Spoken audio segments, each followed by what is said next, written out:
Assalamualaikum warahmatullahi wabarakatuh.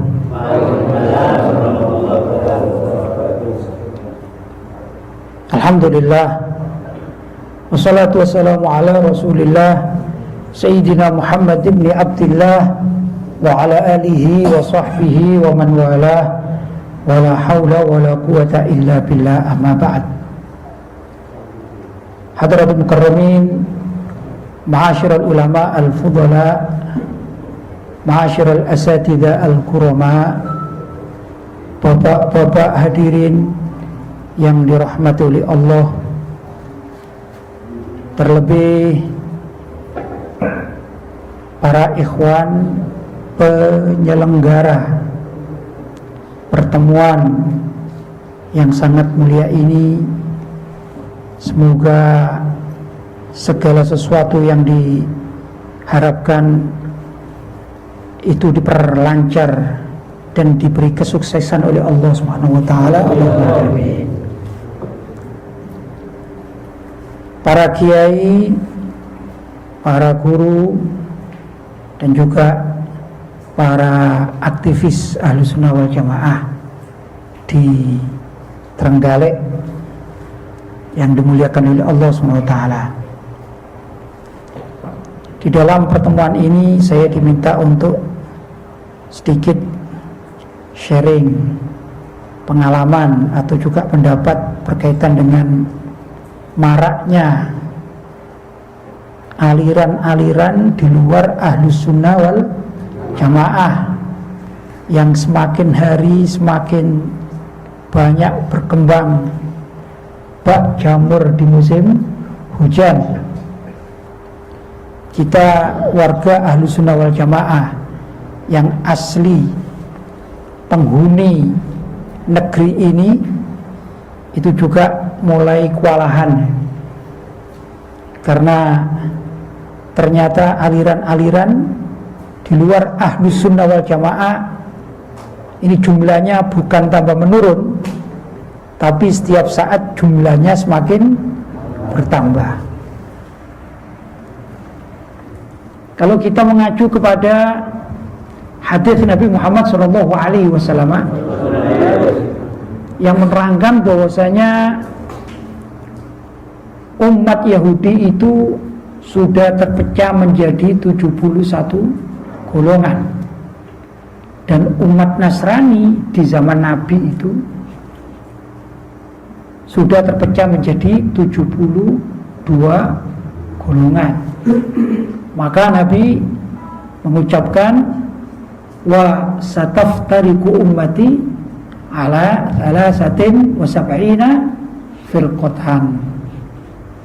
Nanti umatku itu akan terpecah menjadi 73 golongan. Kulluhum finnar, kata Nabi, semuanya itu ada di neraka, illa kecuali wahidan, kecuali hanya satu yang selamat, yaitu al-firqatun najiyah, firqah yang selamat, yang dalam hadis dinukil secara ringkas. Beliau ditanya, siapa itu ya Rasulullah yang selamat? Maka beliau menjawab, ma ana alaihi wa ashabi, yaitu kelompok yang aku berada pada jalurnya dan juga para sahabatku ada di situ, alias kelompok yang melestarikan ajaran Nabi Muhammad SAW sesuai dengan pemahaman para sahabat, yang mana pemahaman para sahabat itu dilanjutkan kepada murid-murid mereka, yaitu para tabi'in, kemudian berlanjut kepada para tabi'ut tabi'in, yang di kalangan para tabi'ut tabi'in ini banyak ulama-ulama salaf kita, termasuk diantaranya pengikut-pengikutnya. Maka kalau di dalam kitab atau pemahaman fikih itu zaman sekarang ada 4 mazhab yang sangat terkenal, yaitu mazhab Hanafi, kemudian mazhab Maliki, mazhab Syafi'i, dan mazhab Hambali. Itu di dalam acuan pelajaran ke syariat alias fikih. Kemudian masa berikutnya ini terjadi pergolakan-pergolakan di dalam Islam ini. Maka pada saat tertentu muncullah dua orang imam besar yang berusaha mengembalikan akidah Ahlussunnah wal Jamaah di masa zaman itu maraknya dan kuatnya aliran Mu'tazilah. Maka di kalangan orang-orang yang peduli kepada penyelewengan Mu'tazilah itu ada namanya Al-Imam Abul Hasan Al-Asy'ari dan Imam Abu Mansur Al-Maturidi. Itu acuan di dalam kitab, di dalam pembahasan akidah ketauhidan. Kemudian juga ada masa-masa tertentu, yaitu masa fitnah-fitnah di dalam dunia filsafat.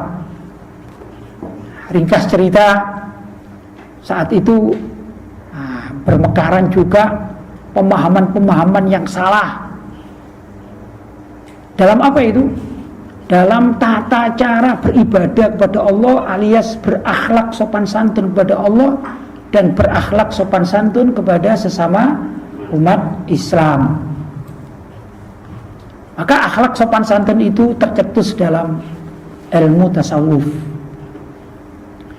Ahlussunnah wal Jamaah yang dikenal pada akhirnya mereka mengikuti tasawuf yang dibingkai dengan syariat, yaitu dimotori oleh Al-Imam Al-Junaid Al-Baghdadi. Kemudian yang sehaluan dengan beliau antara lain adalah Al-Imam Abu Hamid Al-Ghazali. Tentu kajiannya agak berbeda, tapi sehaluan, alias mereka berdua ini mengajarkan dan mengajak umat kembali di dalam kitab tasawufnya atau ajaran tasawufnya, yaitu tasawuf yang dibingkai dengan syariat. Jadi tasawufnya bukan asal-asalan gitu ya. Kemudian juga lahir generasi berikutnya di kalangan dzurriyyatun Nabi sallallahu alaihi wasallam, yaitu Al-Habib Abdullah bin Alawi Al-Haddad, yang juga kitab-kitabnya banyak dikaji oleh orang-orang kita, orang-orang Ahlussunnah wal Jamaah. Maka beliau termasuk salah satu imam yang dijadikan panutan di dunia ini. Tentu masih banyak lagi kalau disebutkan dan tidak mungkin kita bahas satu persatu, tapi gambaran itulah ajaran yang sebenarnya kembali kepada ajaran Nabi Muhammad SAW, yang dalam sabda beliau, yaitu kelompok yang ma'ana alaihi wa ashabi, yaitu kelompok yang mengikuti sunnah-sunnahku dan sunnah para sahabatku. Tentunya di kalangan sunnah para sahabat, yang namanya para sahabat itu di dalamnya juga ada dzurriyyatun Nabi SAW yang merangkap. Seperti contoh, kalau di dalam kitab atau ilmu mustalahul hadits itu kan diterangkan siapa sih yang namanya sahabat Nabi. Yang namanya sahabat Nabi yaitu orang yang masuk Islam di zaman Nabi dan bertemu dengan Nabi, kemudian wafatnya dalam keadaan Muslim. Jadi yang namanya sahabat adalah seseorang yang beriman kepada Nabi dan bertemu dengan Nabi, bertemu ya, harus bertemu syaratnya, dan mati dalam keadaan beriman. Maka seperti Sayyidina Uwais Al-Qarni, yang di dalam riwayatnya beliau kepingin ketemu Nabi tapi tidak sempat karena beliau harus menunggu ibunya. Sampai Rasulullah wafat, Sayyidina Uwais Al-Qarni itu baru bisa ke Madinah, baru bisa ketemu dengan para sahabat dan yang lain sebagainya, tapi tidak ketemu dengan Nabi. Walaupun beliau hidup di zaman Nabi dan masuk Islam di zaman Nabi, tapi tidak bertemu dengan Nabi, maka tidak dinamakan sahabat, dinamakan mukhadram, yaitu golongan dari para tabi'in. Maka syarat dari sahabat adalah bertemu dengan Rasulullah SAW. Nah, Nabi tadi menggariskan, yaitu golongan yang mengikuti aku dan mengikuti para sahabatku. Maka kalau ada golongan yang lain yang tidak mengikuti Nabi dan tidak mengikuti para sahabat, maka ini tidak bisa dikatakan sebagai golongan al-firqatun najiyah, yaitu ahlus sunnah wal jamaah. Begitu ya. Maka kalau kita melihat di dalam kitab yang ditulis oleh Hadratus Syekh Haji Hasyim Asy'ari, namanya kitab Risalah Ahlus Sunnah wal Jamaah, ditulis ulang oleh Kiai Haji Isom Hawik, salah satu cucu dari Hadratus Syekh Haji Hasyim Asy'ari, dan diterbitkan di Tebuireng.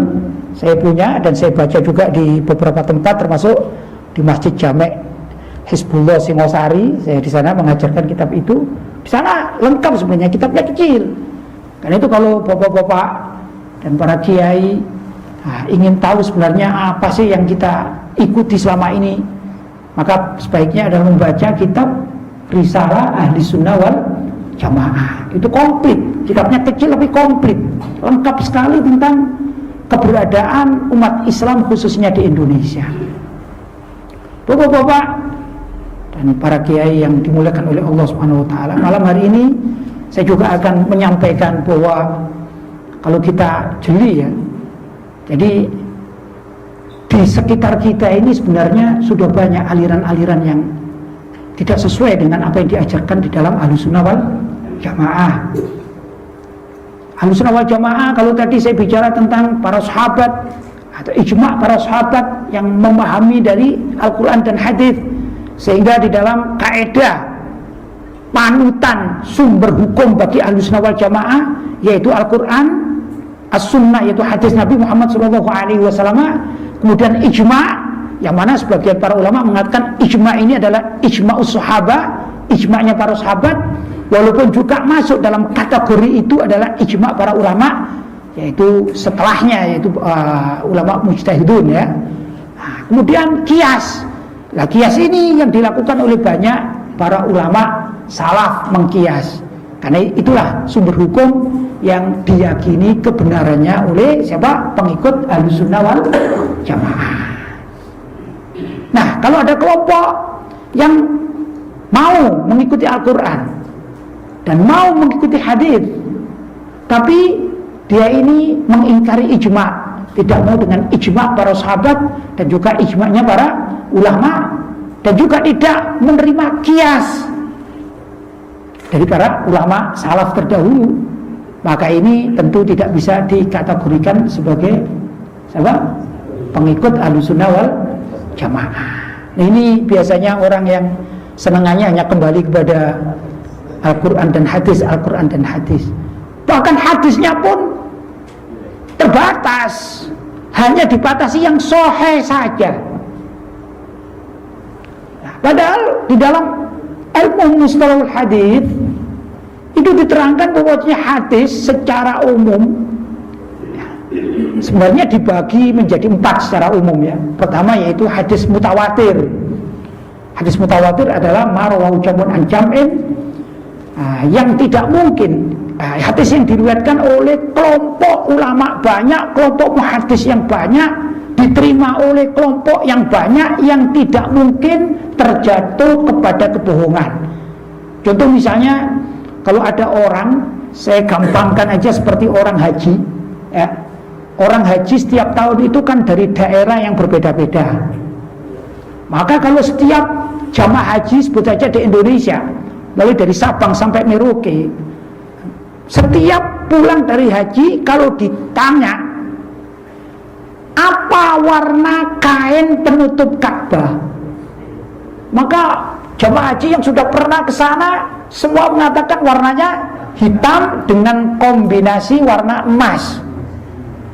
Mulai Sabang sampai Merauke, termasuk juga Trenggalek, cerita yang sama pada generasi yang berbeda, mulai zaman nenek moyang dulu sampai calon haji, semuanya kalau sudah ditanya dan sudah ketemu, oh saya sudah tawaf, kemudian bercerita ternyata sama, maka itu namanya hadisnya atau beritanya namanya berita mutawatir. Kalau hadis itu sifatnya mutawatir, maka dia kedudukannya seperti Al-Quran. Bila mana diingkari, maka orang yang mengingkarinya itu bisa keluar dari agama Islam alias murtad. Naudzubillahi min dzalik. Itu hadis yang pertama ya. Kemudian hadis ahad. Ini penting untuk kita ketahui sekarang ini. Hadis ahad itu dibagi menjadi 3, yaitu hadis sahih, hadis hasan, hadis dhaif. Nah, kalau tadi satu kelompok, sebut saja orang-orang Wahabi, ini hanya menerima hadis sahih saja, maka ada 2 golongan alias pembagian hadis yang dibuang, yaitu hadis hasan dan hadis dhaif. Ini. Nah, ulama-ulama salaf Ahlussunnah wal Jamaah menggunakan hadis hasan dan hadis dhaif pada tempatnya masing-masing. Kalau saya gambarkan bahwasanya hadis sahih itu saya beri nilai 100 di dalam segala sektornya, maka hadis hasan saya nilai gampangnya ini ya, takribul faham ya, yaitu nilainya 75 atau kanan kiri 75 lah. Kemudian hadis dhaif ya kita beri nilai 50 atau kanan kiri 50. Menurut para ulama bahwasanya madarul ilmi, mayoritas amalia kita ya, mulai tata cara sholat, tata cara zakat, tata cara haji, puasa, semua amalia kita baik yang wajib maupun yang sunnah itu justru bukan bersumber dari hadis sahih mayoritasnya, tapi bersumber dari hadis hasan yang nilainya 70 atau kanan kirinya. Ini madarul ilmi. Jadi kalau misalnya kita sholat ya, misalnya kita sholat, di situ ada bacaan-bacaan kan dalam sholat. Misalnya orang yang ruku membaca Subhana rabbiyal azimi wa bihamdi, misalnya itu. Dan yang demikian ini kalau dicari hadisnya, mayoritas hadisnya itu justru hadis hasan, bukan hadis sahih. Dan menurut para ulama, hadis hasan itu diterima di dalam amalia, diterima, bukan dibuang. Kenapa demikian? Karena hadis sahih itu jumlahnya tidak banyak. Kalau hadis hasan jumlahnya banyak. Artinya mazhab Ahlussunnah wal Jamaah di dalam menentukan hukum halal dan haram, sah dan tidak sah, itu menggunakan pertama Al-Quran. Yang jelas Al-Quran adalah apa yang riwayatnya mutawatir. Al-Quran itu mutawatir, wajib diterima. Siapa yang tidak beriman dengan Al-Quran, bahkan tidak beriman dengan salah satu dari huruf Al-Quran saja, itu murtad. Satu huruf loh ini ya. Itu menurut kaidah di dalam kitab-kitab tauhid ya. Kemudian yang kedua menggunakan hadis mutawatir yang sudah maklum tadi saya terangkan. Kemudian hadis sahih, ahad tapi sahih, perorangan tapi sahih. Dan yang kedua adalah hadis hasan. Ini dalam menentukan hukum. Karena itu ulama Ahlussunnah wal Jamaah dan kita lebih fleksibel di dalam menerjemahkan Islam. Kemudian hadis yang dhaif itu pembagiannya banyak. Di antara pembagian itu ada hadis dhaif yang masih dipergunakan tapi dalam fadhailul amal, keutamaan amal-amal baik yang sifatnya sunnah. Kemudian ada hadis dhaif yang wajib ditinggalkan, yaitu matrukul hadis dan juga hadis maudhu. Apa itu matrukul hadis? Yaitu hadis yang diriwayatkan oleh dia sebenarnya di dalam hadis itu tidak berbohong, tapi kebanyakan tatkala bergaul dengan masyarakat dia ini suka berbohong. Maka ditakutkan dia meriwayatkan hadis bohong. Kalau dia meriwayatkan hadis dinamakan matrukul hadis, ditinggal hadisnya. Yang kedua, memang hadisnya hadis palsu, yaitu hadis bohong. Dan ini banyak hadis palsu sebenarnya yang kita tidak sadar ya. Kemudian kita adopsi sebagai hadis Nabi, padahal sebenarnya bukan hadis Nabi. Saya contohkan ya. Kalau dalam hadis Nabi itu ada at-tahuru syatrul iman. Artinya at-tahuru syatrul iman adalah kebersihan itu sebagian daripada iman. Tapi ada satu makalah peribahasa. Apa itu? An-nadhafatu minal iman. Itu makalah. Diambil dari makna hadis. Cuman kadang-kadang kita ini tidak paham, kita tulis di beberapa tempat ya, an-nadhafatu minal iman. Kebersihan itu sebagian daripada iman, hadis Nabi kadang ya. Ini sebenarnya nggak tepat ya, ini perlu kita pelajari. Ya, ikhwan, itu salah satu dari yang terjadi di tengah masyarakat ya. Jadi kitanya ya sedikit banyak yang awam. Lah sedangkan kelompok-kelompok lain seperti orang-orang Wahabi ini, mereka rajin mempelajari hal-hal yang dibutuhkan oleh mereka. Sebenarnya kelompok-kelompok ini bukan alim dan ahli Al-Quran atau ahli hadis yang murni, bukan. Tapi memang terlatih untuk membicarakan pembahasan-pembahasan tertentu.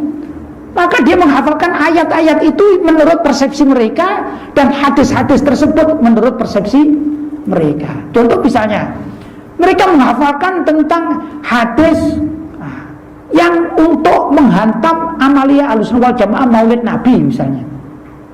Diambil, kalau ada warga kita Ahlussunnah wal Jamaah menggunakan makalah yang bukan hadis tapi terlanjur dianggap hadis. Contoh misalnya, man azzama maulidi kana ma'i fil jannah. Bukan hadis. Cuman orang kita tidak terlalu peduli karena mendengarkan atau membaca dari tulisan, maka itu berada berkisar di kalangan kita. Sedangkan mereka yang anti maulid menemukan pintu atau jurus untuk menghantam kita. Itu hadisnya hadis maudhu. Terus bagaimana? Itulah kejadian yang sungguh terjadi di kalangan masyarakat. Itu yang sedikit berkaitan dengan kelompok-kelompok berbeda dengan kita, yaitu dari orang-orang Wahabi ya. Mereka rajin mempelajari, tapi dalam bidang-bidang itu saja gitu. Apa yang diperselisihkan dengan kita? Ya biasanya maulid Nabi, ziarah kubur, ya, kemudian tawasul, apalagi tahlil, kemudian istighotsah dan lain sebagainya. Ya amalan-amalan kita itu mereka cari dalilnya yang menghantam, sedangkan kita tidak. Kita ini ya kultural saja. Kita tahlilan ya tahlilan. Kata orang Jawa ya, bayi percet melok tahlilan gitu. Ya. Kan digendong ikut tahlilan. Bayi percet melok maulidan, kan gitu kan, ikut maulidan. Kenapa? Karena ada acara maulidan di bawah, kan gitu ya. Cuman sampai besar ya ikut, bukan memahami apa itu maulid Nabi, tidak memahami. Hanya ikut. Ini problem kita. Kita yakin bahwa kiai-kiai kita, ulama-ulama kita itu tahu. Permasalahannya yang tahu adalah ulama-ulama kita. Lah kitanya terima jadi. Nah, begitu masuk kelompok-kelompok yang menggunakan Al-Quran dan hadis, maka syabab-syabab ini yang pikiran sekarang memang realistis ya. Zaman anak-anak zaman sekarang itu kan tidak bisa dibohong-bohongi. Sekarang aja misalnya mereka kita takut-takuti, awas kesana ada hantu. Kadang kita dijawab, kita nggak takut hantu, hantunya sudah main film, kan gitu kan? Realistis. Maka tatkala kita hanya mengajak saja, ayo kita tahlilan, ayo kita maulidan. Kemudian adik-adik kita ini, syabab-syabab kita mendengarkan atau membaca suatu tulisan di situ dalilnya haram maulid Nabi, ini dalilnya. Maka lebih tertarik. Maka jangan heran kalau mereka pada akhirnya lepas dari kita. Nah, ini yang berkaitan dengan permasalahan-permasalahan berkaitan dengan mekarnya Wahabi dan yang sepaham dengan mereka. Di sisi lain, bapak-bapak dan saudara-saudara, kita ini juga diserang dari arah yang lain. Kalau ada Wahabi, apalagi kalau konteks dunia ya, maka di sana ada kelompok ekstrem juga, itu Syiah. Nah, Syiah ini ya gampang-gampang sulit ya. Kalau kelompok-kelompok Wahabi yang memang sudah dia Wahabi ya, dengan misinya itu mungkin lebih mudah untuk difahami. Karena mereka punya aturan-aturan, kebiasaan-kebiasaan. Misalnya kalau berbaju harus cingkrang, bercelana juga harus cingkrang ya. Maka berjenggotnya juga ada tanda-tanda tertentu yang dikenal. Juga ada jidat-jidat yang sering diberi tanda-tanda yang menurut mereka adalah min asaris sujud ya. Tanda-tanda mereka min asaris sujud, dari bekas sujud. Lah difahami oleh mereka bahwa bekas sujud itu harus hitam. Begitu. Ya, saya nggak tahu ya. Saya mengenal ulama-ulama yang sepuh-sepuh. Ini enggak semuanya jidatnya hitam. Padahal kalau dihitung ada yang usianya 90 tahun misalnya. Itu kan sujudnya lebih lama daripada yang kemarin-kemarin baru sadar agama ya. Bukan berarti tanda-tanda itu kalau ada orang jidatnya hitam itu pasti orang Wahabi, bukan. Dan bukan berarti orang yang bajunya cingkrang atau celananya cingkrang itu pasti Wahabi, bukan. Ya, orang pergi ke sawah juga celananya cingkrang, orang mau mancing juga celananya cingkrang. Tapi ada satu tanda bahwasanya beberapa karakter kalau begitu ini kelihatan orang-orang Wahabi kalau di Indonesia ngakunya sebagai Salafi. Nah, sedangkan Syiah ini tidak. Syiah ini ada di kalangan mereka yang susah untuk dikenal karena takiyah. Takiyah itu pura-pura. Maaf, kalau sekarang ada orang Syiah datang di sini, ya duduk seperti kita. Bahkan bertanya, bahkan mengutarakan seperti kita, tapi tujuannya bukan untuk kemaslahatan, tapi pelajari siapa saja ini bisa dipengaruhi. Oh, ini keilmuannya sekian. Oh, demikian. Akhirnya lama-lama dia menularkan dengan kata-katanya. Kalau Syiah itu bisa dikenal bukan dari pakaian atau penampilan, tapi dari apa yang diucapkan. Ini orang-orang Syiah. Gimana caranya? Kalau kita rajin mempelajari buku-buku Syiah, maka ada tanda-tanda ini. Contoh misalnya, kalau kita alhamdulillah Ahlussunnah wal Jamaah itu kan mencintai Ahlu Baitin Nabi SAW, keluarga Nabi ya. Kalau di Indonesia dikenal dengan para habaib. Ya sudah, kita mencintai beliau, mereka ini. Tapi ada batas-batas. Batas-batas gimana? Kita mencintai para keluarga Nabi, tapi dibarengi dengan mencintai para sahabat Nabi. Sebagaimana tadi saya katakan, kenapa? Karena sahabat Nabi di kalangan mereka ada dzurriyyatun Nabi. Saya contohkan, Sayyidina Ali bin Abi Thalib itu masuk Islam di tangan Nabi, di zaman Nabi, dan wafat dalam keadaan Islam. Berarti beliau adalah sahabat. Tapi beliau sahabat yang merangkap sebagai keluarga Nabi. Ada lagi Siti Khadijah. Masuk Islam di zaman Nabi, bukan sekedar masuk Islam, membiayai perjuangan Nabi. Kemudian beliau meninggal dunia dalam keadaan Islam. Maka Siti Khadijah ini di samping beliau adalah sahabat Nabi, beliau juga adalah istri Nabi yang otomatis dianggap sebagai keluarga Nabi. Kan begitu. Ini kita Ahlussunnah wal Jamaah. Siti Aisyah juga demikian. Beliau masuk Islam di zaman Nabi dan menjadi istri Nabi dan meninggal dunia dalam keadaan Islam. Maka Siti Aisyah di samping sahabat Nabi, juga istri Nabi, juga keluarga Nabi. Sayyidina Hasan, Sayyidina Husain itu cucu Nabi yang masuk Islam di zaman Nabi, kemudian meninggal dunia dalam keadaan Muslim. Maka Sayyidina Hasan dan Husain ini termasuk adalah sahabat Nabi. Maka siapa orang yang mencaci maki para sahabat, itu sama halnya juga otomatis mencaci maki dari keluarga Nabi Muhammad SAW. Orang Syiah ini itu yang dicaci maki adalah para sahabat, yang kalau diruntut di kalangan para sahabat itu ada istri Nabi, juga ada mertua Nabi. Siapa mertua Nabi? Sayyidina Abu Bakar dan Sayyidina Umar. Ada menantu Nabi, yaitu Sayyidina Ali dan Sayyidina Utsman. Nah, ini kalau dicaci kan berarti mencaci keluarga Nabi. Pasti ini bukan karakter Ahlussunnah wal Jamaah.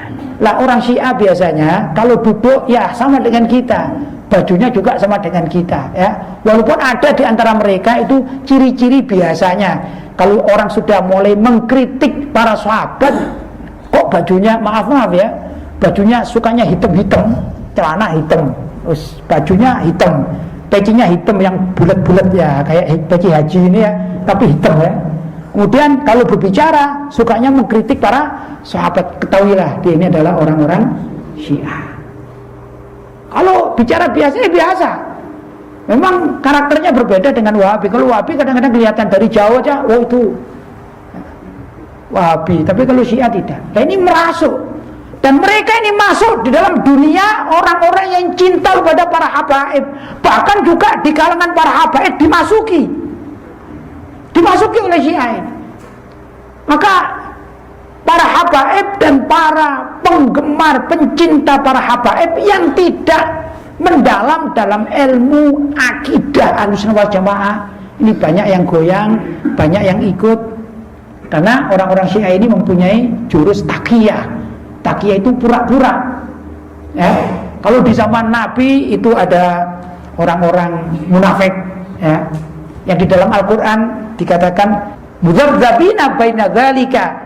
Mudzabzab, ya, gak jelas, abu-abu. Tidak ke arah umat Islam, tidak ke arah orang kafir. Itu di zaman Nabi. Dan Nabi paling sulit menghadapi orang-orang munafik itu. Bahkan di dalam Al-Quran dikatakan apa? Mereka ini besok fit darkil asfali minan nar, di kerak neraka. Ini dipraktekkan oleh orang-orang Syiah. Kalau kumpul dengan kita dan kita sedang membahas sahabat Nabi, semua mengatakan radhiyallahu taala anhum, ya dia radhiyallahu taala anhum gitu. Tapi kalau kumpul dengan kelompok mereka, maka mereka mencaci maki habis-habisan itu para sahabat Nabi. Padahal rujukan Ahlussunnah wal Jamaah adalah ma'ana alaihi wa ashabi. Ini kelompok besar ya. Kemudian kelompok ketiga yang sekarang juga diikuti banyak adalah orang-orang pewaris dari ilmunya orang-orang orientalis. Kalau kita dulu zaman kemerdekaan, kita kenal namanya Sunok Hugulnya, ya, dan lain sebagainya. Mungkin bapak-bapak yang lebih tua dari saya bisa lebih bercerita tentang gimana zaman kemerdekaan itu ya. Ada orang-orang Barat, orang-orang Belanda yang pergi ada ke Timur Tengah, bahkan menghafalkan Al-Quran, menghafalkan hadis, berbicara bahasa Arab dengan leko, dengan enak. Tapi begitu kembali ke Indonesia, mereka justru mengadakan perombakan-perombakan di dalam dunia keislaman sampai Islam ini tidak mendapatkan porsi di dalam negara ini. Itu kan karya dari orang-orang orientalis, ya begitu. Padahal perjuangan kita, ulama-ulama kita, tokoh-tokoh kita memerdekakan Indonesia atau berjuang melawan Belanda ini sudah ratusan tahun. Kan demikian itu ya. Nah ini dilanjut oleh orang-orang sekarang.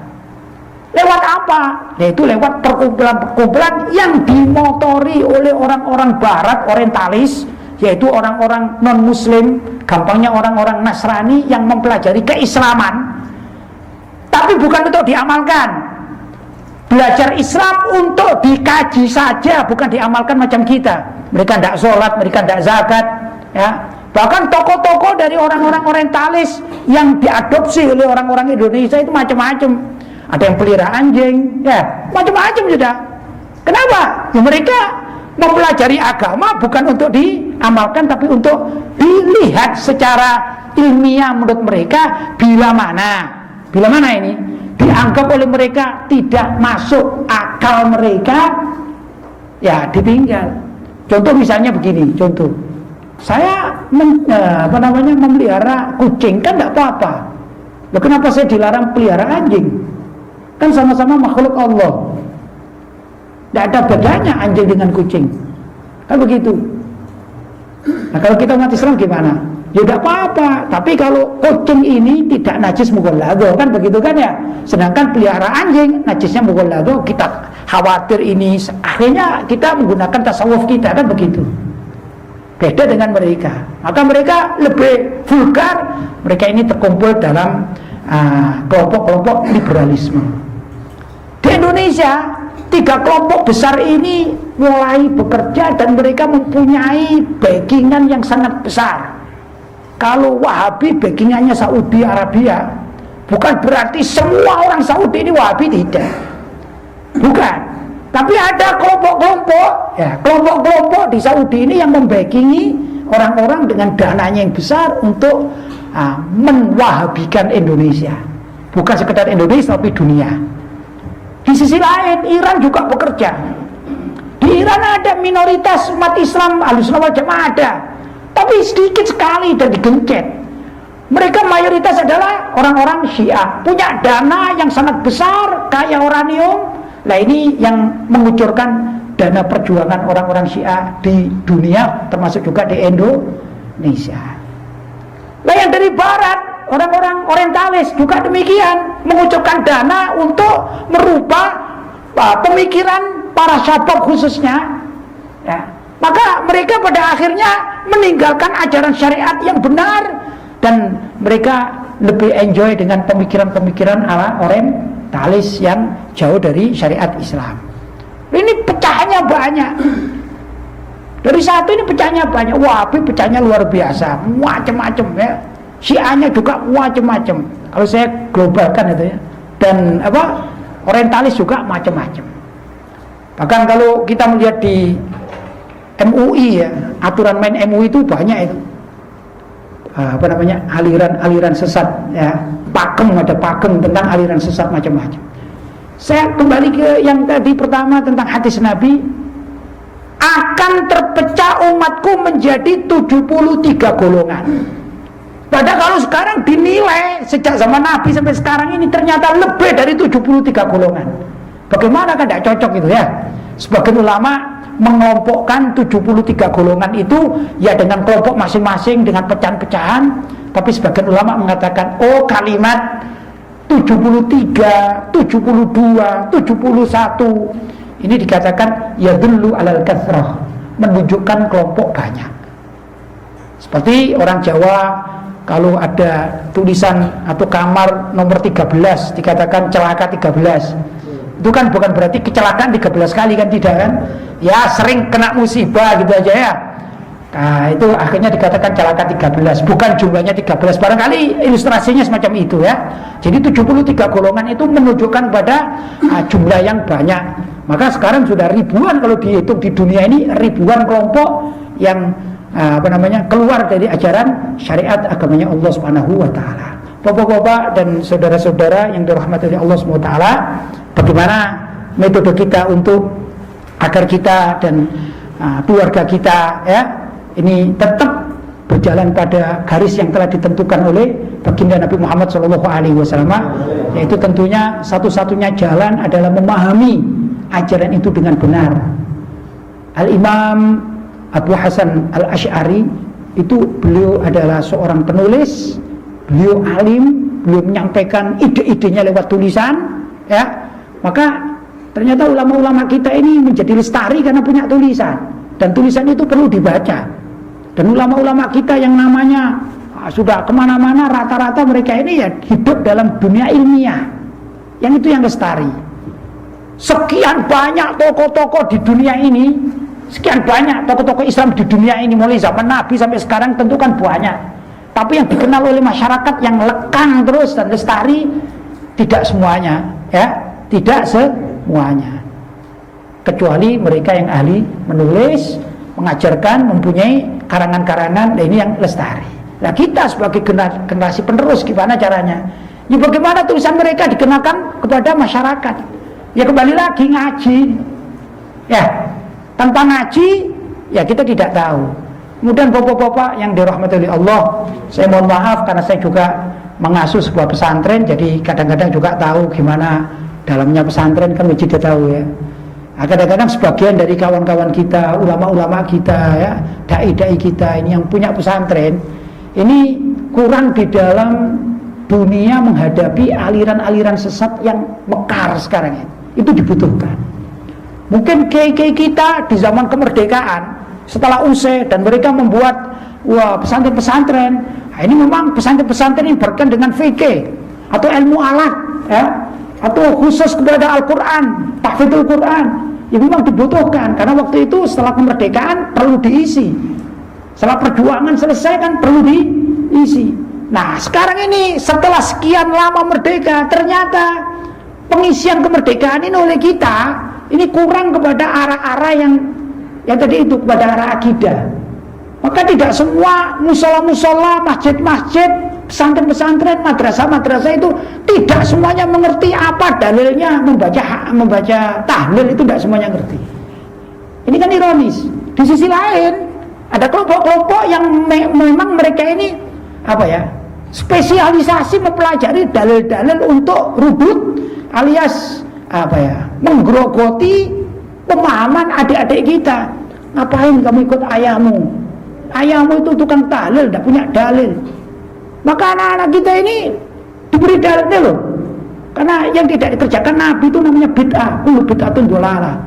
Maka si anak setelah mengerti ini tanya sama ayahnya, ya apa dalilnya tahlil? Waktu tidak tahu nak, ya tak? Kata Ustadz Fulan, ini dalilnya nggak boleh ya tahlilannya, ini dalilnya kullu bid'atin dhalalah. Ya dalilnya cuma itu saja, biasanya muter-muter. Ya akhirnya ayahnya juga, iya ya, sudahlah besok nggak usah tahlil. Itu kan begitu. Belum ketemu orang-orang Syiah yang mengatakan mereka pertama yang digerogoti oleh mereka adalah keyakinan pertama ini adalah tentang pemerintahan. Bahwasanya yang sah pemerintahan itu setelah Nabi adalah Sayyidina Ali bin Abi Thalib. Adapun itu Abu Bakar, Umar, Utsman bukan haknya. Maka mereka adalah merampas kekhalifahan. Pertama itu begitu. Tapi pada akhirnya mereka mencaci maki, bahkan juga mengingkari Al-Quran. Nah ini di kalangan kita kurang memahaminya. Saya pernah punya pengalaman ya, yang pengalaman ini memprihatinkan. Saya ketemu salah seorang yang saya anggap tokoh, khususnya di organisasi kita Nahdlatul Ulama di Surabaya ini. Saya tatkala cerita demikian tentang Sayyidina Ali, Sayyidina Abu Bakar, Sayyidina Utsman, Sayyidina Umar di zaman Nabi. Kemudian beliau itu bertanya begini, loh, waktu Sayyidina Ali menjadi khalifah, itu ngapain Sayyidina Abu Bakar, Sayyidina Umar, dan Sayyidina Utsman kok diam saja dan membantu? Katanya. Saya bilang, kan sudah meninggal dunia. Jadi beliau itu walaupun tokoh NU lah begitu, nggak tahu sejarah. Jadi dianggap pergantian itu seperti pergantian gubernur itu ya. Ya, gubernur belum meninggal dunia diganti 5 tahun, dikira begitu. Ini kan ironis. Padahal ini pengurus organisasi Nahdlatul Ulama di Surabaya, yang saya anggap sebagai orang yang ya cukupanlah, saya tidak nyebut nama ya, cukupan memahami dalam dunia ke-NU-an, tapi tidak ngerti sejarah. Ini kan gimana anak-anak kita ini? Ini perlu kita sebarkan kepada adik-adik kita. Janganlah semacam itu. Kita menjadi Ahlussunnah wal Jamaah itu kalau bisa benar-benar mengerti apa yang saya lakukan, minimal untuk diri sendiri, karena untuk membentengi orang yang di luar Ahlussunnah wal Jamaah. Syiah pun demikian ya. Lah yang liberalisme ini luar biasa, bapak-bapak dan saudara-saudara yang dirahmati oleh Allah. Mungkin seusia bapak-bapak ini banyak yang saya lihat yang sepuh-sepuh itu nggak tahu yang namanya internet, itu nggak tahu ya. Yang namanya internet nggak tahu. Beli HP ada WhatsApp-nya tapi nggak tahu ya apa caranya. Ini kan muskil ini. Sedangkan adik-adik kita ini jauh lebih pandai, jauh lebih ahli untuk membuka yang demikian. Kalau mereka membuka Google, mereka akan bertanya. Mereka bertanya, apa hukumnya ini, apa hukumnya itu? Wah, tanya bapak tidak ngerti, ustadz ditanya juga ngerti, mending buka Google. Ada jawabannya semua di sana. Mulai dari jawaban dari aliran sesat Wahabi, aliran sesat, jawaban dari Syiah, dan juga jawaban dari orang-orang liberal, orientalis. Orang orientalis gampangnya orang liberal ini tak percaya dengan Al-Quran. Sudah mereka mengatakan, ada seorang yang namanya Adi Armando itu mengatakan, loh Al-Quran yang kamu baca, yang kita baca, ini ngaku muslim loh ya. Kalau di luar Islam saya gak bicara ya. Dia mengatakan Al-Quran yang kita baca dan hukum-hukumnya itu memang berlaku, tapi di zaman Nabi. Zaman sekarang ya enggak, sudah ada Nabi kok, ya kita bikin hukum sendiri. Karena hukum menurut orang-orang liberal adalah produk manusia untuk manusia. Tuhan dilarang ikut campur. Itu begitu orang-orang liberal. Nah ini kalau kita tidak tahu, anak kita masih di SMA saja sudah bisa main Google, main internet, apalagi kuliah. Kalau sudah kuliah, mereka ini berinteraksi. Kalau tidak awas, ya naudzubillah min dzalik. Kalau salah langkah, ya jangan salahkan. Ya, karena kitanya tidak banyak memberikan bekal pada mereka. Itu yang terjadi. Maka menurut saya gimana caranya kita ini mengembalikan anak-anak kita, adik-adik kita, organisasi kita ya, kembali kepada ilmiah. Yang dibahas adalah ilmiah. Organisasi bicara politik boleh, tapi kalau terlalu politik ya ilmiahnya hilang, akhirnya semuanya diambil oleh orang lain. Ya, bicara jabatan boleh, tapi kalau terlalu mengejar jabatan, apa yang terjadi? Ya kalau sudah diambil anak-anak kita pada ngersolo semua, cuma bisa ngersolo, cuma curhat saja. Sedangkan kita tidak mau benar-benar dari dalam. Nah, kalau kita mau benar-benar dari dalam, maka insya Allah organisasi kita dan aswaja kita, orang-orang kita ini pasti akan selamat dan lestari. Itu cirinya dimanapun yang namanya sebuah aliran akan lestari kalau masih ada yang mau mempelajari secara ilmiah. Saya contohkan lagi yang terakhir, dulu di zaman para ulama ahlul ijtihad, mujtahid, itu sebenarnya yang berijtihad, yang mempunyai mazhab itu bukan cuma 4 orang, bukan cuma Imam Abu Hanifah, Imam Malik dan Imam Syafi'i serta Imam Ahmad bin Hanbal, bukan itu. Ada Imam Sufyan Ats-Tsauri ya. Tapi karena tidak dibukukan dan tidak dipelajari oleh orang lain, maka inqarad, habis itu mazhabnya, habis. Ya sudah, nggak ada.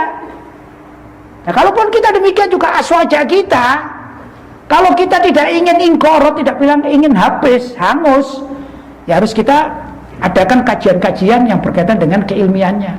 Bukan sekedar maaf ya, sekedar kita kumpul-kumpul ya, kemudian sekedar kita ini membuat acara-acara gebiar kan gitu, atau juga membuat kartu-kartu, hanya sekedar itu saja.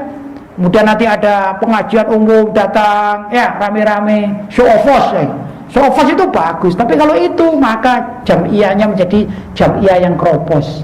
Hanya saja bapak-bapak dan saudara-saudara, kalau kita sudah terjun ke bidang ilmiah, ini memang tantangannya berat ya, tantangannya berat. Kalau kita mengatakan haram karena sesuai dengan syariat, maka ini juga menjadi problem bagi kita.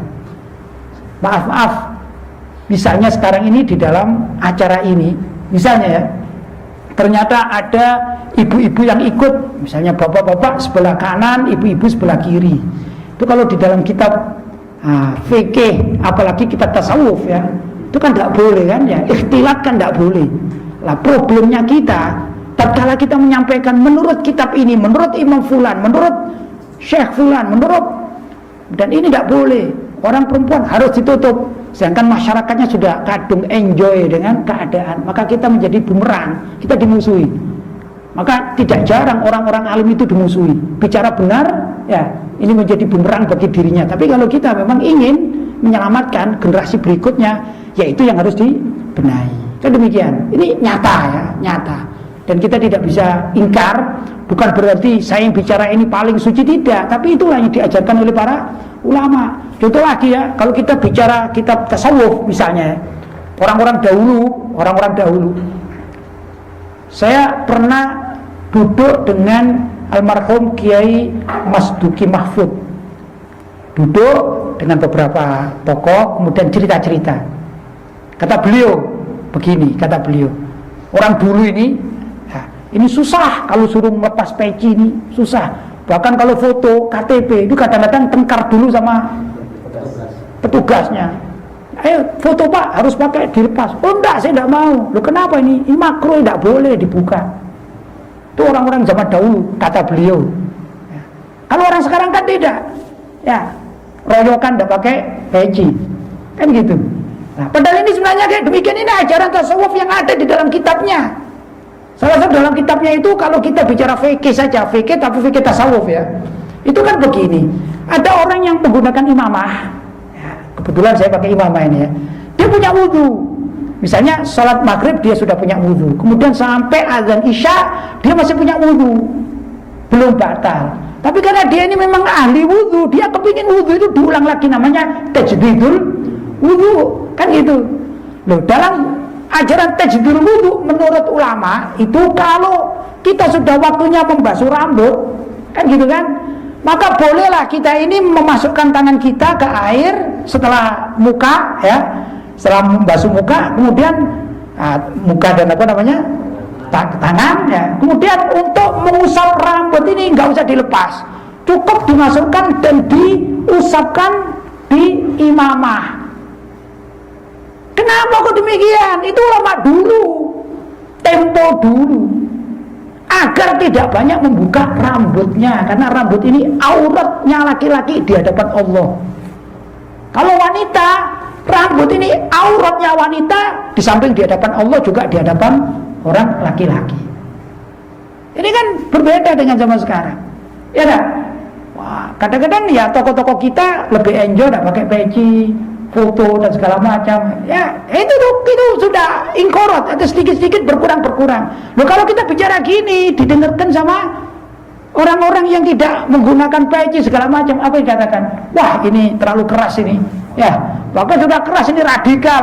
Wah, ini kalau kita bicara Wahabi kita dituduh Syiah, kalau kita bicara Syiah dituduh Wahabi, ya. Kalau kita bicara liberal dituduh ekstrim. Nah, saya ini termasuk orang yang makan buah si malakama. Nggak ngaji itu salah, menyampaikan salah, ya. Tidak menyampaikan juga prihatin juga salah. Ya, bismillah, demikianlah kehidupan. Nabi pun juga musuhnya banyak, ya. Dan musuh yang paling berat bagi Nabi justru adalah keluarga beliau sendiri, yaitu pamanda beliau, siapa? Abu Lahab. Maka suatu saat kalau kita berjuang dalam bidang akidah, pertama yang akan mengusir adalah keluarga kita, kemudian kawan-kawan kita, kemudian organisasi kita, sebelum orang-orang lain mengusir kita. Maka bagi pejuang-pejuang yang benar-benar ingin selamat dunia dan akhirat, dan juga menyelamatkan orang-orang sekitar kita, bukan cuma ngersolo saja, bukan cuma curhat saja, maka ya harus bersiap-siap secara mental, ya. Siap dicaci maki, walaupun juga ada yang memuji, alhamdulillah, ya. Kasarannya ada yang mencium, ada yang menendang, begitu lah. Ini yang terjadi. Saya juga banyak bertemu dengan tokoh-tokoh yang mungkin punya pemahaman seperti saya, ingin mengembalikan, khususnya kalau NU, ya, NU pada zamannya Kiai Haji Hasyim Asy'ari, ya.